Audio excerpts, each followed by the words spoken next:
আওয়ামী লীগের সময় বিএনপির হয়ে যে কয়জন মানুষ কণ্ঠস্বর উচ্চ করেছিলেন কিংবা দীপ্ত কণ্ঠে কথা বলার চেষ্টা করেছিলেন, একেবারে মুষ্টিমেয় হাতে গোনা বাংলাদেশের যে 2-4 জন মানুষ, তার মধ্যে অন্যতম রুমিন ফারহানা। টেলিভিশন, অনলাইন, অফলাইন সব জায়গাতেই সরব ছিলেন তিনি। সেই রুমিন ফারহানাকে বিএনপি যখন এবার নির্বাচনে মনোনয়ন দেয়নি কিংবা জোটের কারণে দিতে পারেনি এবং সেই প্রেক্ষাপটে বেগম খালেদা জিয়ার মৃত্যুর দিনে রুমিন ফারহানাকে বহিষ্কার করার ঘটনা ঘটিয়েছে, তখন আমরা দেখছি রুমিন ফারহানা স্বতন্ত্র নির্বাচন করছেন এবং স্বতন্ত্র নির্বাচন করার মাধ্যমে একটা বার্তাও দিয়ে দিয়েছেন। মোটামুটি এই বার্তাটা এখন নিশ্চিত বার্তা যে ওই আসনে রুমিন ফারহানাই বিজয়ী হবেন।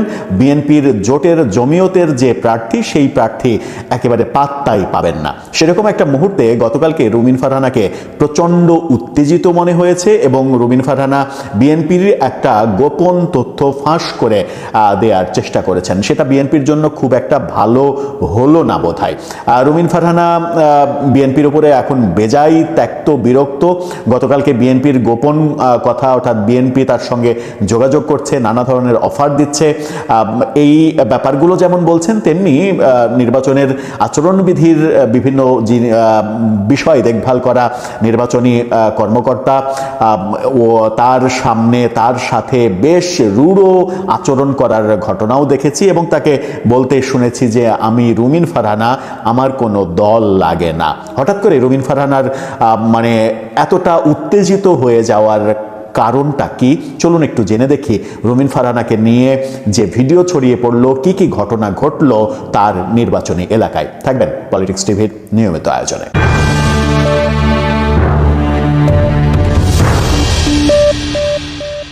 দর্শক, বলছিলাম বিএনপির সাবেক নেত্রী রুমিন ফারহানার কথা। এখন সাবেকই বলতে হবে, কারণ বিএনপি তাকে বহিষ্কার করেছে এবং রুমিন ফারহানাকে বেগম খালেদা জিয়া মৃত্যুর দিনে বহিষ্কার করা হয়েছে, এটা নিয়ে তিনি খুব আক্ষেপ প্রকাশ করেছেন। তিনি বলেছিলেন যে বেগম খালেদা জিয়াই আমাকে দলে এনেছে, তিনি আমাকে দলে এনে তিনি আমাকে স্নেহ করতেন, ভালোবাসতেন এবং তার যেদিন মৃত্যু হলো আমারও দলে সেদিন মৃত্যু হলো। ব্যাপারটা কাকতালীয়, কিন্তু ব্যাপারটা খুবই ইম্পর্টেন্ট। এভাবেই তার বক্তব্য, মতামত ব্যক্ত করেছিলেন গণমাধ্যমে। সেই রুমিন ফারহানা এবার বিএনপির গোমর ফাঁস করে দিচ্ছেন। তিনি অভিযোগ করছেন, যুগান্তরের শিরোনামটা দেখে নিন। সেখানে বলা হচ্ছে, দল থেকে ফোন করে বলে মন্ত্রিত্ব দেব, আসন ছেড়ে দেন।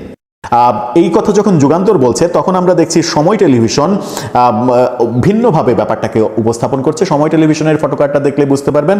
সেখানে বলা হচ্ছে বহিষ্কার করে এখন বলে মন্ত্রিত্ব দেব, আসনটা ছেড়ে দিন।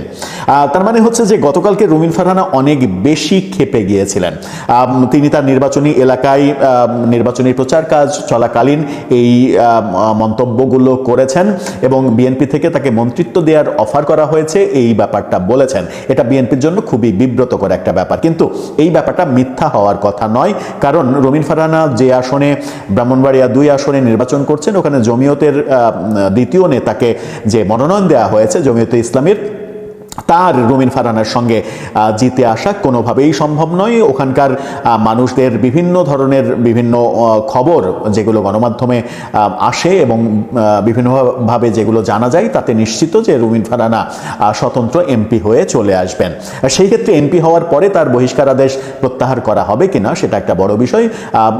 বিদ্রোহী হিসেবে এমপি হয়ে আসলে তার যে মন্ত্রিত্ব পাওয়া হবে না, এটা নিশ্চিত। তবে এখন তিনি বলছেন তাকে মন্ত্রিত্বের অফার দেওয়া হচ্ছে এবং সেই আসনটা ছেড়ে দেওয়ার, অর্থাৎ মনোনয়নপত্র উইথড্র করার কথা বলছে। কিন্তু তিনি বলছেন যে আমার জীবন থাকতে আমি ব্রাহ্মণবাড়িয়ার মানুষকে ছেড়ে যাব না। তিনি গতকালকে আরেকটা খবর দেখে নিন, সেটা হচ্ছে যুগান্তরই আরেকটা শিরোনাম করেছে। তিনি নির্বাচনের দায়িত্ব, আইন শৃঙ্খলার দায়িত্ব পালন করা একজন প্রশাসনের কর্মকর্তার সঙ্গে বেশ আঙুল তুলে তুলে কথা বলেছেন। যুগান্তর বলছে, আমি রুমিন ফারহানা, কোনো দল লাগে না। এই কথা যখন বলছেন তখন সেই ছড়িয়ে পড়া ভিডিওতে কি ছিল, চলুন একটু ভিডিওটা আমরা দেখে আসি।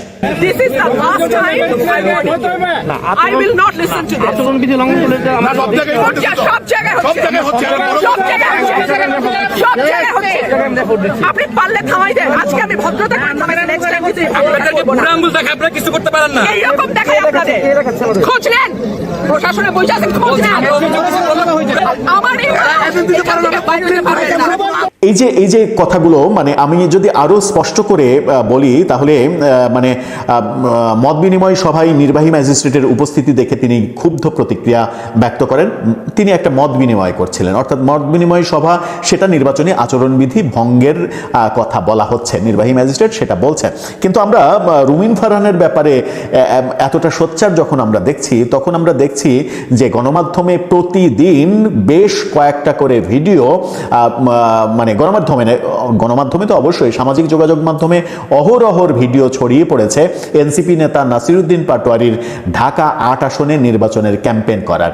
তিনি দেদারসে নির্বাচনের ক্যাম্পেইন করছেন, এবং তার জোটের হয়ে ভোট চাচ্ছেন, অথচ নির্বাচনের ক্যাম্পেইন শুরু হয়নি।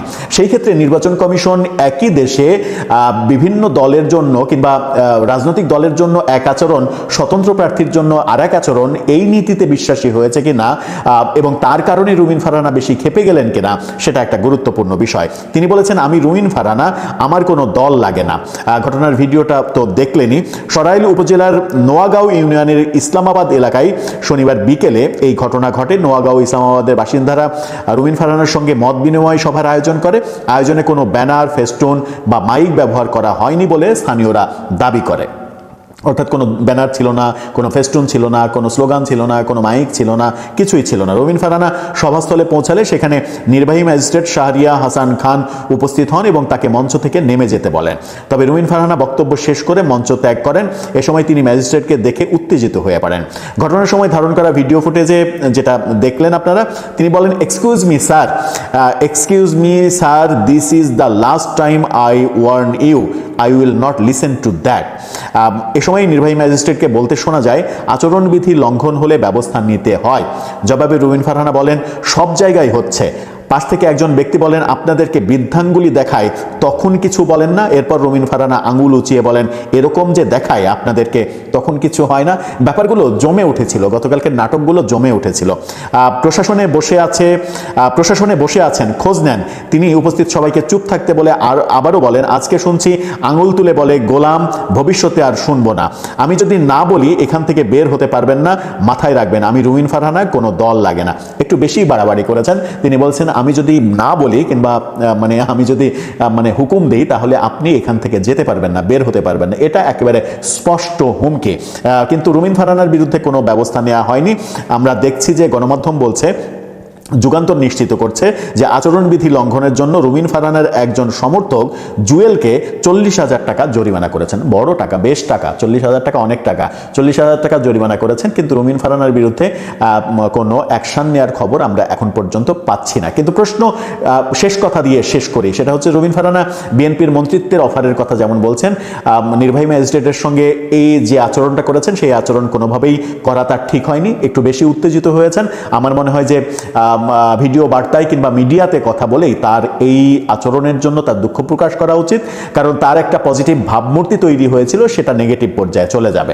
আর নির্বাচনের আচরণবিধির কথা যেটা বলছিলাম, রুমিন ফারহানার জনগণের সঙ্গে মতবিনিময় করাটা যদি নির্বাচনের আচরণবিধি লঙ্ঘন হয়, তাহলে এনসিপি নেতারা সারা দেশে যেগুলো করছেন, বিশেষ করে নাসিরউদ্দিন পাটোয়ারি এবং সার্জিস আলম, হাসনাত আবদুল্লাহ, তারা যে নির্বাচনের ক্যাম্পেইনগুলো চালাচ্ছেন, নির্বাচন ক্যাম্পেইন আনুষ্ঠানিকভাবে 22 তারিখ থেকে শুরু হওয়ার কথা, এই শুরু হওয়ার আগেই তারা যে ক্যাম্পেইন করছেন, ভোট চাচ্ছেন এবং ওপেনলি সেগুলো ভিডিও করে আবার সামাজিক যোগাযোগ মাধ্যমে ছেড়ে দিচ্ছেন, সেগুলোতে নির্বাচন কমিশন কেন চোখ দিচ্ছে না? এবং সবথেকে বড় কথা হচ্ছে যে এই ঘটনাগুলো যখন হচ্ছে, তখন অন্যান্য রাজনৈতিক দল থেকেও কোনো কথা বলা হচ্ছে না। কেন যেন মনে হচ্ছে যে সয়ে যাওয়ার রাজনীতি করছে সবাই, এবং বিএনপিকেও দেখছি সব সয়ে যাওয়ার দলে পরিণত হয়েছে। তাদের বিরুদ্ধে বিভিন্ন ধরনের অ্যাক্টিভিজম হচ্ছে, তারা কিছু বলছে না। কিন্তু বিএনপি কিংবা অন্য দল এই বিষয়ে কথা বলতে চায় না। শুধুমাত্র একটা কথা বলে শেষ করতে চাই, সেটা হচ্ছে যে রুমিন ফারহানা স্বতন্ত্র প্রার্থী, এই কারণেই কি তার আচরণবিধির দিকে নির্বাচন কমিশন খুব বেশি করে তাকাচ্ছে? যারা রাজনৈতিক দলের প্রার্থী, তারা যে দেদারসে ক্যাম্পেইন করে বেড়াচ্ছে, ভোট চাচ্ছে এবং তার ভিডিওগুলো নিজেরাই সামাজিক যোগাযোগ মাধ্যমে আপ দিচ্ছে, এমনকি প্রতীকের নাম ধরে মিছিল করছে প্রার্থী নিজে, অনেকগুলো লোকজন, শিশু, কিশোর, এদেরকে নিয়ে সেই ভিডিও তিনি নিজেই সামাজিক যোগাযোগ মাধ্যমে তার প্রোফাইলে ছেড়ে দিচ্ছেন। সেগুলো কি আচরণবিধি লঙ্ঘন হচ্ছে না? বিনীত প্রশ্ন থাকলো। এবং এক দেশে যদি দুই আইন হয়, রাজনৈতিক দলের নেতাদের বেলায় এক আইন আর অসহায় স্বতন্ত্র প্রার্থীদের বেলায় আর এক আইন, তাহলে এই নির্বাচন কখনোই মানে লেভেল প্লেইং ফিল্ড আছে বলে গ্রহণযোগ্যতা পাবে না এবং এই নির্বাচনের নিরপেক্ষতা নিয়ে প্রশ্ন উঠবেই। দর্শক, আপনার মতামত জানিয়ে লিখতে পারেন আমাদের কমেন্ট বক্সে।